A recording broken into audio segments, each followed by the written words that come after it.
Dungeons and Dragons ride! Wow, neat! Give me a break. I don't like this! Whoa! What's happening?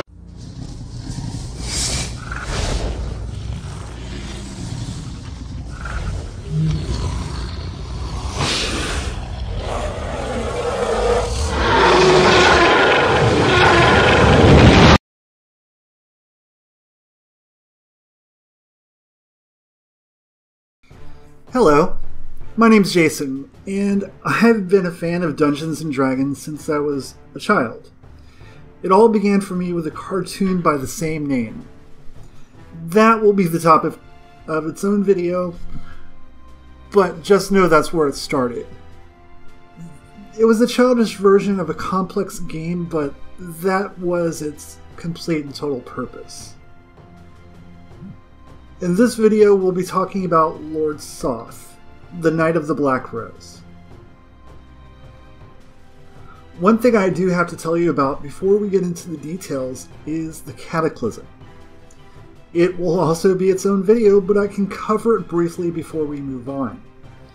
To boil it down to the most basic concept, the Cataclysm was caused by the hubris of the King Priest of Istar. He petitioned the gods of Krynn, specifically Paladine, to destroy the ogre races and relocate the dwarves in Kender. Paladine was the leader of the Good Align deities. He was also the patron deity of the Order of the Rose, and was said to have created the Elven race in the Dragonlance campaign setting. His domains of influence are charity, redemption, leadership, law, and light. The gods sent 13 warnings to try to dissuade the King Priest from making formal demands of them, but he misinterpreted them as signs that he was right to do what he had planned. His intention to destroy evil at the right hand of Paladine caused the gods to throw a fiery mountain on the city, utterly destroying it. Now that you know that, I can get back into talking about Lord Soth. Soth was a Solamnic knight, one of the most revered and honorable orders of knights on Krynn. He became a powerful fighter and worked his way up through the ranks, doing such honorable deeds as leading a mission to rescue 2 knights that had been captured by ogres, escorting pilgrims to Istar, saving a boy from a burning cottage, and successfully defending the honor of Lady Wandra when a former suitor cast doubt on her chastity. Thus Soth became a Knight of the Rose, the most prestigious rank among the Solamnic Knights. And I believe you'll remember that Paladine is the patron deity of the Knights of the Rose, so he does come back into the story just a little bit later. He inherited a castle in the Nightland region called Dargard Keep, where he lived with his wife Corinne. This was not a marriage built out of love, but out of political necessity, as noble marriages often are. This was the root of Soth's eventual fall. While traveling to Palanthas to attend an annual meeting of knights, Soth and his band of knights encountered a party of Sylvanesti elves being attacked by ogres. While his comrades were dealing with the rank-and-file combatants, Soth chased down their leader, a great ogre who was trying to escape with one of the captive women. Soth killed him in single combat and rescued the elf maiden Isolde. He became smitten with her on sight. There are 2 versions of this story from this point. In the first, he sends word to his seneschal Caradoc to kill Corinne so that he can secretly marry Isolde. Caradoc carries out the murder and hides the body, but the disappearance of Corinne causes suspicion among Lord Soth's superiors in the Knights of Solamnia. The basic stories merge again here, so we'll get back to the results of this later. The other version is a bit more involved. Once all the bandits were dispatched, Soth and his knights agreed to escort the elves to Palanthas, where Isolde was traveling to become a priestess of Paladine. This was not to be, however, because Soth fell in love with her and eventually seduced her. The 2 of them became secret lovers, and Soth brought her back with him to Dargard Keep and continued the affair behind his wife's back. Soth's wife Karen wanted to give him an heir and eventually sought a magical remedy to help her conceive a child. She and her lady-in-waiting visited a witch, who agreed to help her but warned that the child would be a representation of Soth's soul. Karen, thinking that her husband was pure and good, did not see this as an issue, so she went ahead with it. She later gave birth to an abomination, and Soth slew both her and the child, thinking that she had consorted with some kind of demon. Soth married Isolde in a secret ceremony, and she fell pregnant with his son shortly after this. Karen's lady-in-waiting revealed to Soth's superior that he was having an affair with Isolde after it became obvious that she was pregnant with his child. A month after his son, Peridor Soth, named after his great-grandfather, was born, Soth was called to trial. Or it was three of Isolde's former traveling companions who ratted him out to his superiors. It really doesn't matter. In the end, he was found guilty of failing to live up to his chivalrous oaths and murder. He was stripped of his knighthood, sentenced to death, and put into prison. Soth's loyal 13 knights broke him out, and he escaped with them back to Darkguard Keep with his wife and child. But he was stuck in his own castle because the Solamnic knights were sieging it in order to recapture him. Soth became sullen and abusive to everyone around him, even to his wife and new child. He struck her and was horrified by his action. Isolde prayed to Mishakal and was told of the upcoming destruction that the arrogant king priest was about to bring to Istar. Soth prayed to Paladine to try to receive redemption. Paladine offered him a chance to atone for his sins, but it would prove to be almost a suicide mission. He was told of the upcoming cataclysm, and if he were to take on the quest to prevent it, his honor would be restored. He told Isolde about his mission and slipped through the siege unseen to try to prevent the king priest from making his demand. On the way to Istar, he encountered 3 elven women, possibly the 3 women who ratted him out to his superiors, who told Soth that Isolde was being unfaithful to him. Enraged, Soth turned from this quest and confronted his wife as the cataclysm began. A chandelier fell on Isolde and Peridor, setting her on fire. She begged for him to save the child, but Soth stopped himself from doing so, to prevent his own son from growing up as he had. As her life ended, she laid a dying curse on Soth that goes like this. And you shall live the lifetime of every soul you have caused death today. Upon pronouncement of this curse, the fire engulfed the entire keep, seemingly slaying Soth, his retainers, and the rest of the keep's inhabitants. The curse turned Soth into a death knight, and his followers became skeleton warriors. The 3 elf maids became banshees, cursed to remind him of his folly every night. This is the basic story of how Soth became a death knight. What doesn't make sense upon first glance is why the 3 elf maids set out to stop Soth from preventing the cataclysm. There is a chance that the king priest was being manipulated by a sect of elven bigots who believed that since they were the first race created by the gods, that they were blessed above all else. They believed that through the king priest they could rid themselves of all the evil races. That would mean that everyone but the elves and their human pets. So these 3 elf maidens had an incentive to stop Soth from getting to Istar so that the plan could be completed. This is just speculation from 1d4chan, so take it with a grain of salt, but based on what I know of the elves, it makes sense. Everything past this point is a spoiler. If you have not read the original Dragonlance novels, then I will not spoil the whole plot for you. But if reading about these moments is important to you, I'd stop the video here. If you do decide to stop here, I want to thank you for having watched up to now. Subscribe for more content like this, and I'll see you in the next video.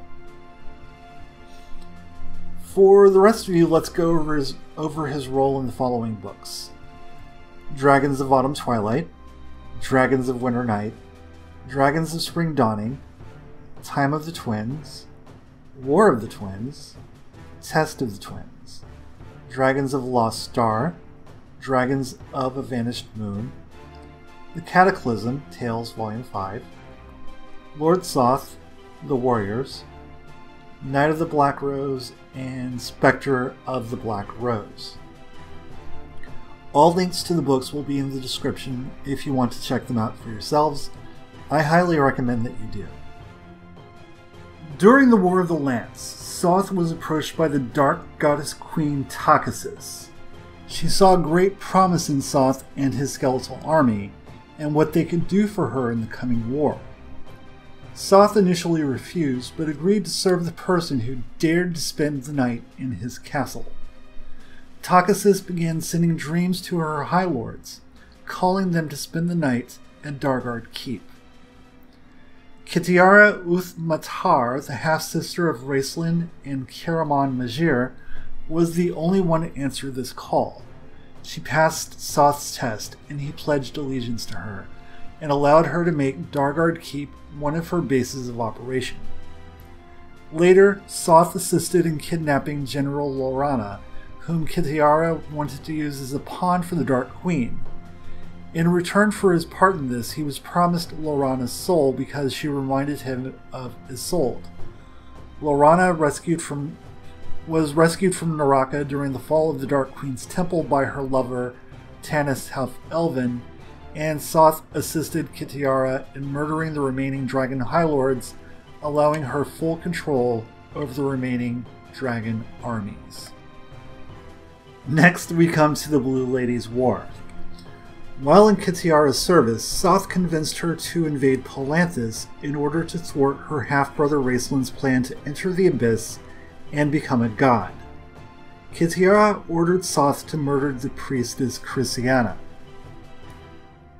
Although Soth used his powerful magic to kill her, Chrysiana was saved by her god Paladine and instead fell into a deep coma. Soth fell in love with her like he did with all women because they are his kryptonite. He wanted her to share eternity with him and planned to take her soul after she died. Kitiara and her army invaded Palanthas at the same time as Raistlin was re-entering Krynn from the Abyss. Soth led his skeletal warriors and banshees through the city, destroying and killing everything in their path until Soth arrived at the Tower of High Sorcery in Palanthas. They found Kitiara there dying from a lightning bolt, cast by her former lover Dalamar the Dark. Soth wanted to claim Kitiara's soul, but she pleaded with her former lover Tanis Half-Elven not to let him take her. Soth was unable to claim her soul because of Tanis' love for her, but Tanis finally let go of his feeling for her, and Soth carried off the only woman he ever considered his equal. The next part is not considered canon by Weiss and Hickman, but I'll include the bare bones of it for the sake of completion of the character's history. I am, of course, talking about Soth's time in Ravenloft. Soth chased Kitiara's soul, but was betrayed by the Seneschal Caradoc, and they were both pulled into Ravenloft. They emerged in Barovia, where they met minions of Strahd. Caradoc escaped while Soth was distracting fighting a number of Strahd zombies. After that, he met and came afoul of a Vistani family. He was cursed yet again with the Dying Curse and kidnapped a girl named Magda, who he forced to guide him through Barovia to the Castle Strahd to meet Count Strahd. An uneasy peace was agreed to between them, but it did not last as long as their first meeting. Strahd tried to use Soth to his advantage, but lost a castle guardian in the form of a red dragon. Soth and Magda had a series of adventures along with a werebadger named Azrael Dak, during which he discovered that Strahd was hiding Caradoc from him. Soth then sought to fight distraught until the vampire lord released Caradoc so that he could keep his domain in one piece. Soth then pursued Caradoc until he finally caught him at the edge of the mists. After Soth extracted his vengeance on Caradoc, he was given his domain of Sithicus by the mists. His new castle was called Nedragard Keep, which is Solamnic for not Dargard.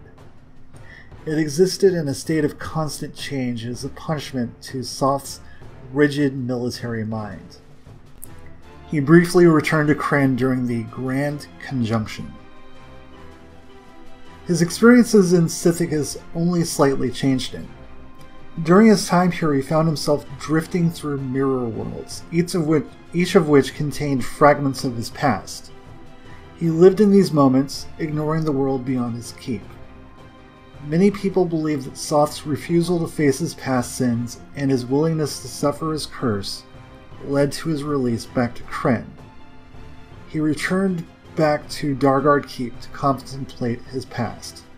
He stayed there until the War of the Souls. During the War of the Souls, the chosen of Takasis, Mina, attempted to recruit Soth to lead the Dark Queen's armies yet again. Soth was now alone. His warriors and banshees had been left in Ravenloft, and he had had time to reflect on his life and accept the responsibility for all the terrible things he had done throughout his existence. He refused to help in the Dark Queen's new campaign. Takasis was enraged by his refusal, so she turned him into a mortal again and set Dargard Keep on fire, threatening to kill him. This was a decided tactical error on her part. She had just fulfilled a wish for him without knowing it. Soth died in the flames and relished the pain from them.